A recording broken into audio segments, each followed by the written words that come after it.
بسم اللہ الرحمن الرحیم. میرے ساتھ اس وقت ٹیکسلا بار کے سینئر بزرگ قانون دان محترم جناب ایس عرفان ملک صاحب ہیں، جو کہ چیئرمین ہیں اپنے پروفیشنل لائر گروپ کے.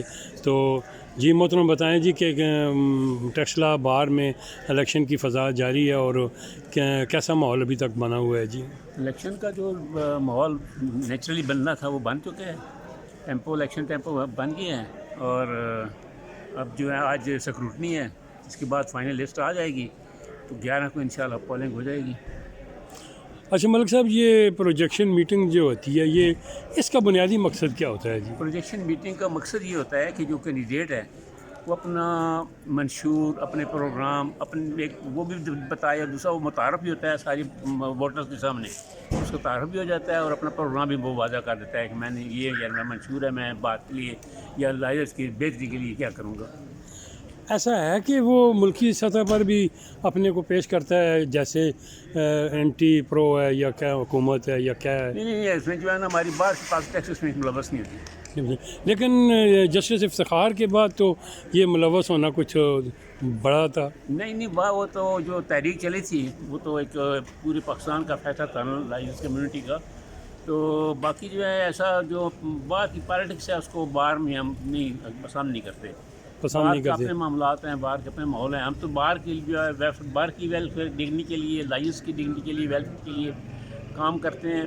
اور کوشش یہ ہوتی ہے کہ جو لائر کی ذمہ داری ہے، جو رسپانسبلٹی ہے، کہ وہ مظلوم کو انصاف دلائے. ملک صاحب، یہ گروپ بھی تو اسی کے دور کے بعد بننے شروع ہوئے ہیں. جی نہیں، گروپ تو بہت پہلے سے بنے ہوئے ہیں، 8-10 سال سے بنے ہوئے ہیں گروپ. یار وہ گروپ کا سائز رجسٹر کا دائرہ نہیں ہوتا. گروپ تو سب کچھ دوستوں کا ہوتا ہے کہ آپس میں ان کی انڈرسٹینڈنگ بن جاتی ہے، اور جب ان کی انڈرسٹینڈنگ ہوتی ہے تو وہ اکٹھے ہو جاتے ہیں کہ چلو ہم جو فیصلہ کریں گے متفقہ طور پہ کریں گے، اور اس کے مطابق اپنے آپ کو جو ہے وہ اپنے کینڈیڈیٹ نامزد کریں گے اور ان کو کامیاب کریں گے. ملک صاحب، یہ اپنے میڈم کو آپ نے جو ہے یہ اعزاز بخشا ہے، یہ کیا وہ سپریم کورٹ کی وکیل ہونے کی حیثیت سے یا وہ باہر کے معاملات کو بہتر سمجھ لیجیے؟ ہمارا جو ہے نا اس میں زیادہ جو مین فیکٹر ہوتا ہے اور جس کو کنسیڈر کرتے ہیں وہ ہوتا ہے کہ لائرز کو پروفیشنل ہونا چاہیے، اور وہ اس معاملے میں سپریم کورٹ تک اس کی انرولمنٹ ہے اور پروفیشنل بھی ہے، کام بھی اس کے پاس صحیح ہے اور محنتی بھی ہے. تو اس لیے وہ ہم نے سمجھا ہے کہ میرٹس پہ وہ کوالیفائی کرتی ہے، وہ ٹائٹل ہے اس کی، تو ہم اس کو ملک صاحب، آپ نے بہت زیادہ تفصیل ہے آپ کے طرف سے آئی ہے. یاسر عرفان گجر نے یہاں اپنے کاموں کے حوالے سے ایک بڑی خوبصورت تفصیل مہیا کی ہے، میڈیا کو بھی مہیا کی ہے. تو یہاں جو ٹریفک کا معاملہ بن رہا ہے، رش کا معاملہ بن رہا ہے، گاڑیوں کا معاملہ بن رہا ہے، تو کیا یہاں عدالت رہنی چاہیے یا اس کے لیے کیا پلان کیا جائے گا؟ جی اصل میں جو ہے نا عدالت کی شفٹنگ کا پہلے بھی کوشش ہوئی تھی، لیکن کوئی نہ تو مناسب جگہ مل سکی اور نہ اس نے بڑے زیادہ فنڈ کوئی چانس ہے کہ مل سکے، کیونکہ کمپلیکس کی تعمیر پہ بڑا فنڈ چاہیے نا، ہیوی اماؤنٹ چاہیے. وہ بھی حالات ایسے ہیں ہمارے ملکی کے، مشکل یہ ہے کہ قسم کی گرانٹ ملے. اب صرف یہاں مسئلہ جو ہے وہ صرف پارکنگ ہے، باقی کوئی مسئلہ بھی نہیں ہے. پارکنگ کے لیے ہم نے تجویز دی تھی ان کو کہ یہاں ایک پارکنگ پلازا بنا لیا جائے، تو پھر اس کے ذریعے یہ مسئلہ حل ہو سکتا ہے. ہم کوشش کریں گے انشاءاللہ کہ یہاں پارکنگ پلازا بن جائے تاکہ یہ پارکنگ کا مسئلہ حل ہو جائے. تو باقی اکاموڈیشن کے لحاظ سے کورس کے لیے کافی جگہ ہے.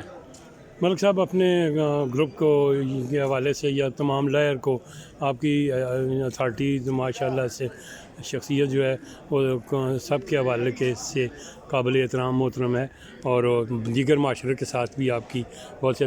تو اپنے کیا پیغام نوجوان وکلاء کو دیں گے؟ جی نوجوان وکلاء کے لیے میں تو یہ ان کو پیغام یہ دوں گا کہ وہ جب فیلڈ میں آتے ہیں تو محنت کریں، اس لیے کہ ہمارا پروفیشن محنت کے بغیر نہیں چل سکتا. اس میں اپنے کیس تیار کریں، لیگل طور پر تیار ہوں، اور کورٹ میں جب پیش ہوں تو پوری پرفارمنس دیں، اور کوشش کریں کہ جو ہمارے ذمہ فرض ہے کہ ہم مظلوم کی مدد کریں، اس کو انصاف دلائیں. یہ ہمارا ماٹو ہے لائرز کا، اور یہی ہمیں کرنا چاہیے، اور اس کے لیے محنت بڑی ضروری ہے. ملک صاحب، یہ جو نیچر ایک رواں ہو گیا ہے، ماحول تیز ہو گیا ہے، اس میں وکیل کے ابتدا میں بڑا سلو سسٹم ہے، اس کو کیسے کور کیا جائے گا؟ کیا سسٹم میں سمجھا نہیں؟ یعنی کہ قدرتی ایک ماحول ہے کہ زندگی تیز ہو گئی ہے، لیکن وکیل آ کے بیٹھتا ہے اور اس کو ایک رزق کا بھی معاملہ درپیش ہوتا ہے، وہ بڑا طویل انتظار کرتا ہے اس معاملے میں. رزق تو دیکھیں اللہ پاک کے ہاتھ میں ہے. وکیل کا آدمی جو ہے جو بھی ہے وکیل ہو یا کوئی اور کسی پروفیشن میں ہو، اس کا کام ہے اپنے جو ذمہ فرائض ہیں ان کو آسان طریقے پہ ایمانداری کے ساتھ ادا کرے۔